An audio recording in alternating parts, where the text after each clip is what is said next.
कोल्हापूर जिल्हा lorry operator असोसिएशनच्या विरोधाला न जुमानता वाहनधारकांसाठी अत्यावश्यक सुविधा उपलब्ध न करून देता आणि इतर अनेक प्रश्न प्रलंबित ठेवून खासगी कंपनीनं खासगी सुरक्षा रक्षकांसह पोलीस बंदोबस्तात अखेर कागलचा सीमा तपासणी नाका सुरू केलाय। राष्ट्रीय महामार्गावर बॅरिगेट लावून सर्व वाहनं तपासणी नाक्याकडे वळवण्यात येत आहेत। कागलजवळ महामार्गाच्या पूर्व आणि पश्चिमेला 5 वर्षांपासून सीमा तपासणी नाका उभारण्यात आलाय। या नाक्यासाठी जमिनी दिलेल्या शेतकऱ्यांच्या विरोधामुळे तपासणी नाका सुरू होत नव्हता। त्याचबरोबर हा नाका अदानी समूहाकडे चालवायला देण्यात आल्याची माहिती समोर आल्यापासून कोल्हापूर डिस्ट्रिक्ट लॉरी ऑपरेटर्स असोसिएशनच्या वतीनं त्याला विरोध करण्यात येतोय। असोसिएशननं काल सोमवारी तपासणी नाक्यावर वाहनांसह आंदोलन करण्याचा इशारा दिला होता।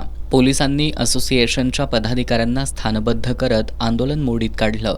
आता खासगी सुरक्षा रक्षकांसह पोलीस बंदोबस्तात हा नाका सुरू करण्यात आलाय।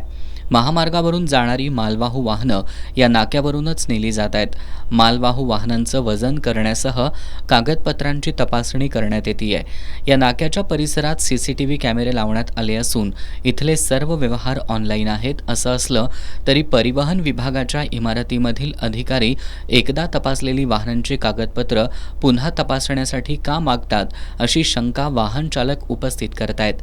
तपासणी नाका सुरू करण्यात आला असला तरी स्थानिक शेतकऱ्यांच्या भूसंपादनाबाबतचे आणि अन्य मूलभूत सुविधांबद्दलचे प्रश्न अजूनही तसेच आहेत। या प्रश्नांची सोडवणूक कधी होणार असा सवाल उपस्थित होतोय।